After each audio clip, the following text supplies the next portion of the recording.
Assalamualaikum warahmatullahi wabarakatuh. Perkenalkan kami dari kelompok 4 dari BKI 4B yang beranggotakan Muhammad Toha, Nur Aiza Fazria, dan Putri Zanuba Ababil. Di sini kami akan memenuhi tugas yaitu keterampilan komunikasi konseling yang membahas tentang komunikasi terapeutik dalam bimbingan juga konseling Islam.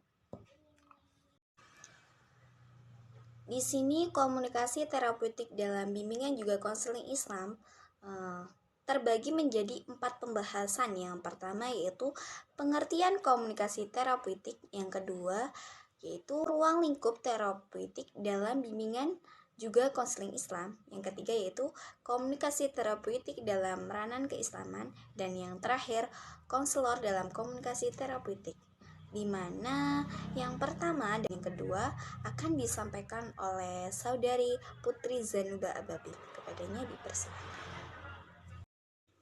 1. Pengertian komunikasi terapeutik. Sinaulan 2012 mengemukakan bahwa komunikasi adalah suatu proses pengiriman juga penerimaan pesan. Proses tersebut terdiri dari 5 elemen, yakni komunikator, pesan, media, penerima, juga umpan timbal balik. Serta Khairia, Sujarwo, dan Supriyadi 2013 mengemukakan bahwa komunikasi itu sendiri merupakan suatu hubungan yang dapat menimbulkan perubahan sikap seseorang, juga perilaku, serta kebersamaan dalam menciptakan saling pengertian dari orang-orang yang terlibat dalam komunikasi.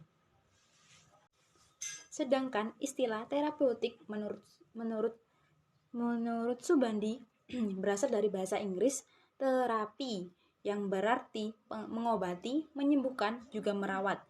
Terapeutik dengan psikoterapi mempunyai makna yang hampir sama, yakni perlakuan terhadap orang yang cacat menggunakan metode psikologis untuk mengatasi perilaku yang tidak mampu menyesuaikan diri atau suatu prosedur yang ekspresif digunakan untuk menghindari cacat perilaku, juga masalah-masalah tentang penyesuaian diri.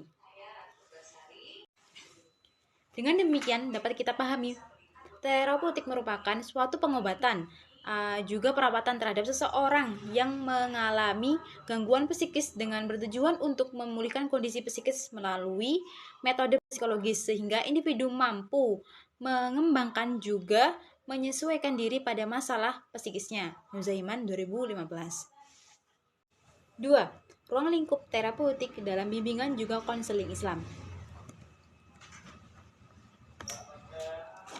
Pakar komunikasi Jalaluddin Rahmat dalam Ali 2016 menjelaskan atau mengemukakan kecenderungan komunikasi dalam suasana bimbingan juga konseling psikologis lebih menitik beratkan pada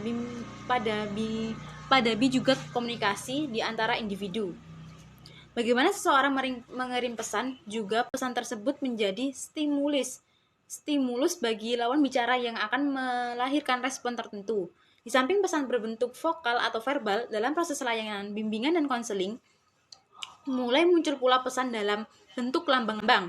Oleh karena itu, konselor juga konseli selalu berpapasan dengan pesan-pesan di mana pesan tersebut dipengaruhi oleh situasi yang personal. Selanjutnya, inti dari semua yang Rahmat sebutkan merupakan,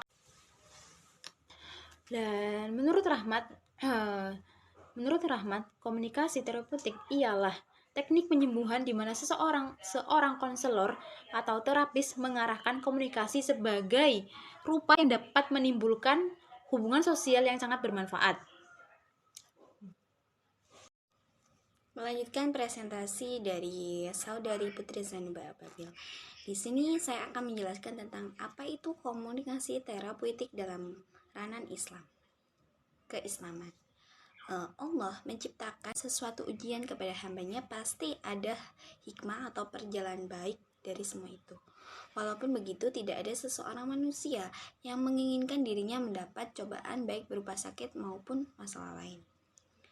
Nah, di sini apakah dengan ditimpa masalah atau penyakit atau menjadi sadar juga menjadi lebih baik, atau malah sebaliknya menjadi seseorang yang kufur nikmat?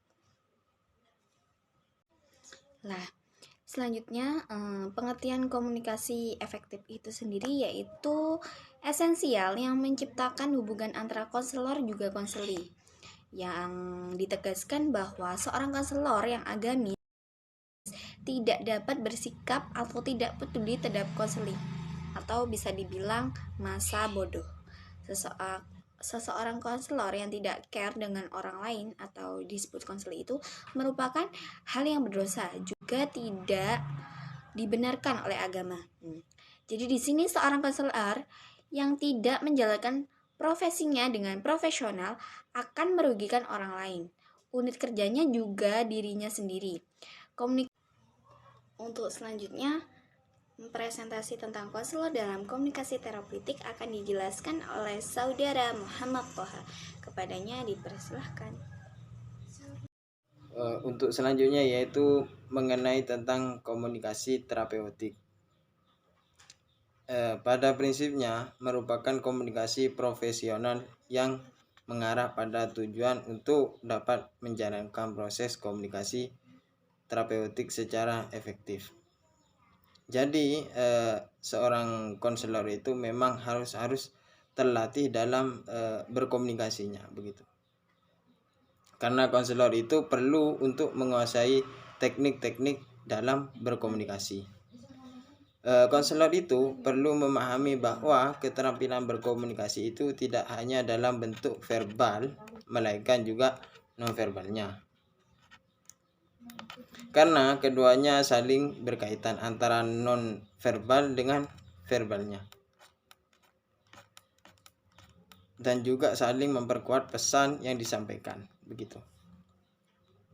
Dan yang selanjutnya yaitu mengenai dasar utama dalam teknik berkomunikasi terapeutik, merupakan mendengarkan melalui proses atau mendengarkan.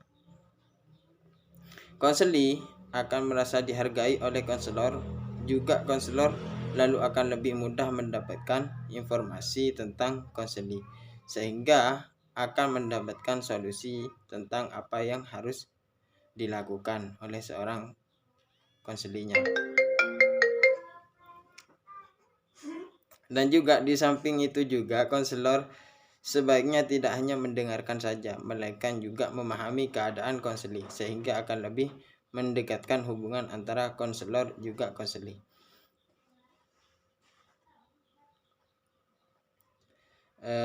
Untuk selanjutnya mengenai tentang tujuan dari proses ini.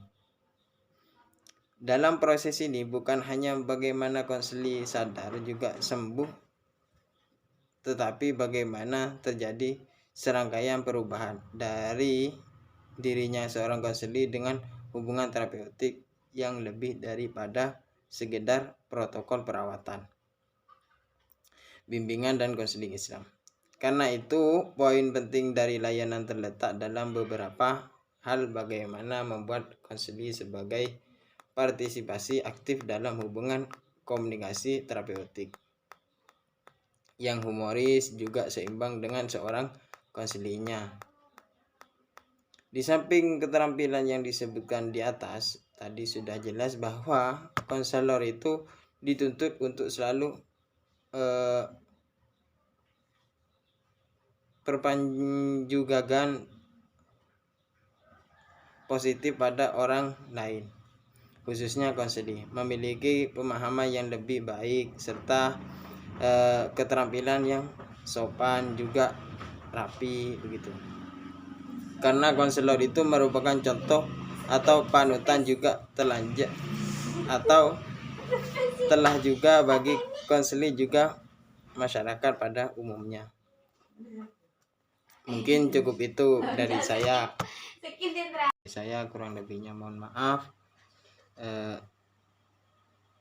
Allahumma muwaffiq ila aqwamit thoriq. Assalamualaikum warahmatullahi wabarakatuh.